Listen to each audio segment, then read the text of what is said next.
Friends எல்லோரும் எப்படி இருக்கீங்க? இன்றைக்கி வந்து மீன் குழம்பு, ஒரு வித்தியாசமான மீன் குழம்பு சாப்பிட்லாம். இன்றைக்கி வந்து சுமந்த மீனுன்னு சொல்லுவாங்க, அதான் தெரியும். நீங்கள் பார்த்துருப்பீங்க, நிறைய மார்க்கெட்டில் இருக்குது தமிழ்நாட்டில், நானும் நிறைய பார்த்துருக்கேன். இது வந்து நான் ஒரு 3/4 கிலோ எடுத்து வச்சுருக்கேன். பேன் வந்து சூடாக்கிட்டு கொஞ்சமாக ஆயில், ஒரு 1/2 ஸ்பூன் ஆயில் ஊற்றிக்கிங்க. அதோட ஒரு சின்ன வெங்காயம். இது எதுக்குன்னா கொஞ்சம் வந்து கிரேவியாக இருக்கும். நம்ம தேங்காய் பால் இந்த சின்ன வெங்காயம் வச்சு தான், புளி இந்த மாதிரி வச்சு தான் பண்ண போகிறோம். அது எப்படி பண்ணலான்னு வந்து பார்க்கலாம். இது நல்லா வதக்கிக்கலாம். ஒரு எலுமிச்சம்பழம் அளவுக்கு புளி எடுத்து வச்சுருக்கிறேன், அது நானே வைக்கலாம். இப்போ ஜீரகம் ஒரு 1/4 ஸ்பூன் ஓட்ட போட்டுக்கலாம். மிளகு, குறுமிளகு ஒரு 1/4 ஸ்பூன் ஓட்ட போட்டுக்கலாம். அப்புறம் செகண்டு இப்போது 2 ஸ்பூன் ஓட்ட மல்லிப்பொடி போட்டுக்கலாம். மிளகாய் பொடி வந்து ஒரு 2 ஸ்பூன் போட்டுக்கலாம். ஒரு மஞ்சள் பொடி ஒரு 1/2 ஸ்பூனோட போட்டுக்கலாம். இதெல்லாம் போடும்போது வந்து சிம்மில் வச்சுக்கணும். இது வந்து நல்லா கிளறி விட்டுக்கலாம். அப்படியே அந்த எண்ணெயிலேயே அப்படியே லைட்டாக கிளறி விட்டுக்கலாம். பார்த்துக்குங்க, அது வந்து கரிஞ்சிடக்கூடாது கீழே. இது நல்லா வதக்கியாச்சு, அந்த பச்சை வாசனையெல்லாம் போகிற வரைக்கும். இது வந்து நல்லா ஆற விட்டுட்டு மிக்ஸி ஜாரில் போட்டு எடுத்துடலாம். இப்போ இந்த மாதிரி மிக்ஸி ஜாரில் போட்டுக்குங்க. ஆறிடுச்சு, ஆறின உறவு போட்டுக்குங்க. அப்புறம் லைட்டாக தண்ணி ஊற்றிக்குங்க. அது நல்லா லைட்டாக தண்ணி ஊற்றிட்டு நல்லா கிரேவியாக நல்லா நைஸாக மையாக அரைச்சிக்குங்க. இப்போ பாருங்கள், இதை அரைச்சாச்சு. நல்லா இந்த மாதிரி அரைச்சிக்குங்க. தாளிக்கலாம். அந்த பேனில் நல்லா சூடாக்கணும். நல்லா ஒரு 2 ஸ்பூனு நல்லெண்ணெய் ஊற்றிக்குங்க. அதான் நல்லா டேஸ்ட்டு நல்லாயிருக்கும். இது வந்து ஒரு வெங்காயம் மட்டும், பெரிய வெங்காயத்தில் ஒரு வெங்காயம் மட்டும் கட் பண்ணி வச்சுருக்கேன். ஒரு 5 பச்சை மிளகா, அது வந்து காரம் இல்லாததான், காரம் அனுசரித்து போட்டுக்கோங்க. அப்புறம் கருவேப்பிலை, ஒரு 2 மீடியமான தக்காளி, அவ்வளோதான். இப்போ தாளிக்கலாம். கடுகு போட்டுக்கலாம். இப்போ கடுகு வெடிச்சிருச்சு. ஒரு 1/4 ஸ்பூனோட்ட வெந்தயம் போடலாம். வெங்காயம் போட்டுக்கலாம். கருவேப்பிலை போட்டுக்கலாம். வதக்கி விடலாம். மீடியமாக வதக்கினாவே போதும். நெக்ஸ்ட்டு பச்சை மிளகா போட்டுக்கலாம். அப்புறமா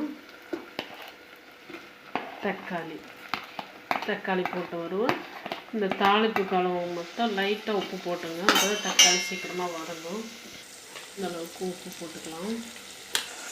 இப்போ அது வதங்கட்டும். இப்போது இது நம்ம அரைச்சோம் பார்த்தீங்களா, அந்த இது வந்து இந்த புளி கரைச்சி வச்சல அதில் வந்து மிக்ஸ் பண்ணிக்கலாம். எல்லாத்தையும் போட்டு மிக்ஸ் பண்ணிக்கலாம். அதுக்குள்ளே நம்ம இந்த தக்காளியை ஒரு தடவை பார்த்துடலாம். லைட்டாக கொஞ்சம் மஞ்சள் சேர்த்துடலாம். ஒரு 1/4 ஸ்பூன் மஞ்சள் பொடி. நம்ம இந்த புளி கரைச்சல் அரைச்ச மசாலா இதில் வந்து மிக்ஸ் பண்ணிக்கலாம். இதுக்கு அளவாக உப்பு சேர்த்துக்கலாம். சரி, அப்படியே சிம்மில் வச்சுருங்க, கொதிக்கட்டும். அப்புறம் இதை அடைச்சி பாதி எடுத்துருக்கேன். இதில் வந்து ஃபுல்லாக போடுறேன். அதில் வந்து தேங்காய் பால் 1ஆம் பால் 2ஆம் பால் எடுத்துடலாம். இது லைட்டாக இப்படியே கிளறி விடுங்க. குளிச்சிச்சு. தேங்காய் பால் வந்து ஆட் பண்ணிக்கலாம். அது போய் நல்லா கிரேவி மாதிரி கெட்டியாக தான் இருக்குது. அதுவும் ஊற்றும் போது கரெக்டாகிடும். தேங்காய் பால் நல்லா ஒரு இந்த மாதிரி கிளாஸ் வச்சு, இந்த கண்ணாடி கிளாஸ் வச்சு இப்படி ப்ரெஸ் பண்ணிங்கன்னா நல்லா ஈஸியாக அந்த தேங்காய் தண்ணி இறங்கிடும். இப்போ 2வது தேங்காய் பால் இதையும் எடுத்துடலாம். 2 கிளாஸு தேங்காய் பால் கிடச்சிருக்குது. இது வந்து செகண்ட் பால், இது வந்து ஃபஸ்ட்டு பால். இதை அதில் வந்து நம்ம மிக்ஸ் பண்ணிடலாம்.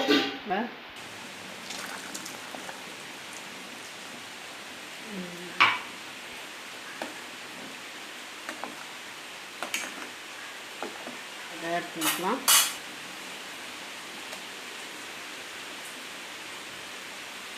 ஃபஸ்ட்டு பாலும் செகண்ட் பாலும் இதில் வந்து ஆட் பண்ணியாச்சு. இப்போ நம்ம வந்து நல்லா ஹை சிம்மில் வச்சு நம்ம கொஞ்சம் கொதிக்க விடலாம். அதுக்கப்புறமா மீன் போட்டுக்கலாம். இப்போ வந்து உப்பு கரெக்டாக இருக்கான்னு போட்டுக்கோங்க, பார்த்துக்குங்க, டேஸ்ட் பண்ணி பார்த்துங்க. இப்போ வந்து நல்லா கொதி வந்துடுச்சு. இனி மீன் போடலாம். இது வந்து நல்லா இது வந்து கட் பண்ணியிருக்கேன், கொஞ்சம் கொஞ்சமாக லைட்டாக உள்ள சைடில் விட்டு கட் பண்ணி வச்சுருக்கேன். ஏன்னா அந்த மசாலா நல்லா இறங்கும்போது மீன் வந்து நல்லா டேஸ்ட்டாக இருக்கும். அப்போ தான் குழந்தைங்களும் வந்து டேஸ்ட்டாக இருந்தால் தான் விரும்பி சாப்பிடுவாங்க. குழம்புல போட்டிருக்கிற மீன் தான் வந்து சாப்பிட்டா ஃபுல் வைட்டமின் குழந்தைங்களுக்கு கிடைக்கும்.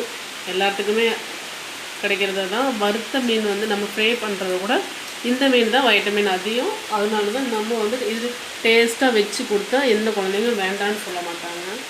இப்போ வந்து மீன் அதில் போட்டுக்கலாம். ஓகே,